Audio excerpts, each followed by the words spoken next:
নমস্কার বন্ধুরা, অন্নপূর্ণা ভান্ডার যদি আপনার এখনও 3000 টাকা ব্যাঙ্ক অ্যাকাউন্টে না এসে থাকে তাহলে চিন্তার কিছু কারণ নেই। আজকের ভিডিওতে আমি এমন দুটি গুরুত্বপূর্ণ বিষয় আপনাদেরকে জানাবো যেগুলি অবশ্যই একবার যাচাই করে নেওয়া উচিত। অনেক আবেদনকারী কিন্তু টাকা দেরি হওয়ার পেছনে এই দুটি কারণ কিন্তু রয়েছে। তো অনেকের যে টাকা ঢোকেনি অন্নপূর্ণা ভান্ডারে কী কারণগুলি রয়েছে সেগুলি যদি আপনারা একবার যদি জেনে নেন, ভিডিওটি কিন্তু আপনাদের উপকারী হবে। তো চলুন শুরু করা যাক।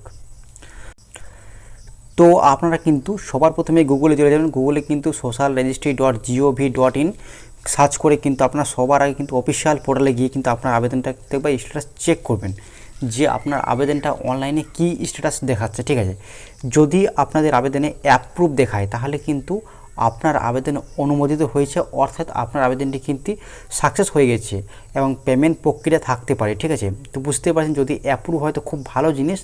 অ্যাপ্রুভ হলে কিন্তু কয়েক ঘন্টার মধ্যে কিন্তু আপনাদের ব্যাঙ্ক অ্যাকাউন্টে সরাসরি কিন্তু টাকা ঢুকে যাবে, কোনো অসুবিধা নেই। আপনারা কিন্তু অবশ্যই চেক করবেন আপনাদের পেমেন্ট স্ট্যাটাস।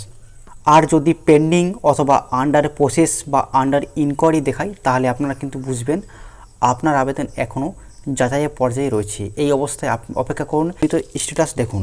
তো বুঝতেই পারেন যদি আপনাদের স্ট্যাটাসে যখনই দেখবেন pending, under process, under inquiry, তাহলে বুঝবেন যে এটা কিন্তু একটা যাচাইয়ের পর্যায়ে আছে। কিন্তু মানে এর মানে হচ্ছে এটা কিন্তু একটা ভেরিফিকেশন হবে, সরকার থেকে কিন্তু আপনার বাড়িতে লোক আসবে, সার্ভে হবে যে আপনি সত্যিই একজন যোগ্য মহিলা, পূর্ণ ভাণ্ডার পাওয়ার যোগ্য মহিলা যদি হন সেক্ষেত্রে কিন্তু আপনি অবশ্যই 100% কিন্তু টাকা পাবেন। ঠিক আছে, আর 2 নম্বর কী রয়েছে, দ্বিতীয় কাজ, ব্যাঙ্ক ও নথি তথ্য মিলিয়ে নিন।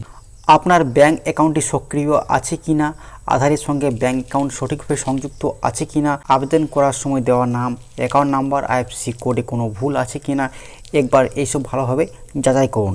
ঠিক আছে, অনেক সময় ভুল ব্যাঙ্ক তথ্য, কেওয়াইসি অসম্পূর্ণ থাকার কারণে টাকা পাঠাতে সমস্যা হতে পারে।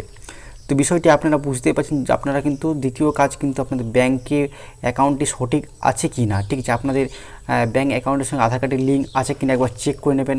ডিবিটি লিঙ্ক প্রথম কোশ্চেন হচ্ছে ডিবিটি লিঙ্ক। অনেকে ডিবিটি লিঙ্ক যদি না থাকে তা সেক্ষেত্রে কিন্তু অন্নপূর্ণা ভাণ্ডারে কিন্তু টাকা ঢুকবে না, পরিষ্কার বলে দিচ্ছি।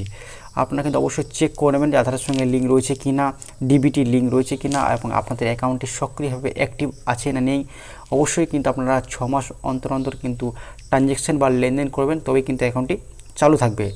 আর কম্পিউটারে যখনই আপনারা আবেদন করেছেন অনলাইনে, সেক্ষেত্রে যদি অ্যাকাউন্ট নাম্বারে কিছু ভুল থাকে, আইএফএসসি কোড যদি কোনো ভুল এন্ট্রি হয়ে থাকে সেক্ষেত্রে সেগুলোও কিন্তু একবার ফর্মটা কিন্তু একবার যাচাই করে নেবেন অনলাইনে যে সমস্ত কিছু সঠিকভাবে আছে কি নেই। ঠিক আছে, এছাড়াও আরেকটি গুরুত্বপূর্ণ পরামর্শ বলে দিচ্ছি, যদি আপনার আবেদন এখনও যাচাইয়ের পর্যায়ে রয়েছে তাহলে মোবাইল ফোন সচল রাখুন। প্রয়োজনে সরকারি কর্মীরা ফোন করতে পারে, বাড়িতে এসে তথ্য যাচাই করতে পারেন, তাই প্রয়োজনীয় নথি প্রস্তুত রাখুন। তো বুঝতে পারেন যদি আপনাদের এখনও ইনকোয়ারি অবস্থায় যদি আছে অন্নপূর্ণা যোজনা, সেক্ষেত্রে কিন্তু সরকার থেকে কিন্তু ফোন করতে পারে অথবা বাড়িতে এসে কিন্তু যাচাই করতে পারে, অর্থাৎ ভেরিফিকেশান করতে পারে। তাই ডকুমেন্টগুলি কিন্তু অবশ্যই সঙ্গে রাখবেন, আধার, ভোটার, ঠিক আছে, প্যান কার্ড, তারপরে আপনাদের সমস্ত ডিটেলস যেগুলি আপনারা অন্নপূর্ণা যোজনায় দিয়েছিলেন সমস্ত ডকুমেন্ট কিন্তু আপনারা বাড়িতে রাখবেন। ওনারা এসে কিন্তু চেক করে যাবে যে আপনি একজন যোগ্য কি অযোগ্য মহিলা। ঠিক আছে, আর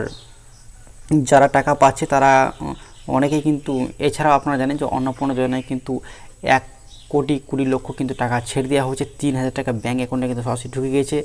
যাদের টাকা ঢুকে গিয়েছে তাদের খুশির খবর, তাদের আবার পরের মাসে আবার তাদের কিন্তু ওই তারিখ করে কিন্তু টাকা ব্যাঙ্ক অ্যাকাউন্টে আবার কিন্তু ক্রেডিট হয়ে যাবে। ঠিক আছে, তো আজকের ছোট্ট আপডেটটা অন্নপূর্ণা ভাণ্ডার নিয়ে এই পর্যন্ত ছিল। এই ধরনের আরও নতুন আপডেট পাওয়ার জন্য চ্যানেলটি আপনারা অবশ্যই সাবস্ক্রাইব করে রাখবেন। ধন্যবাদ।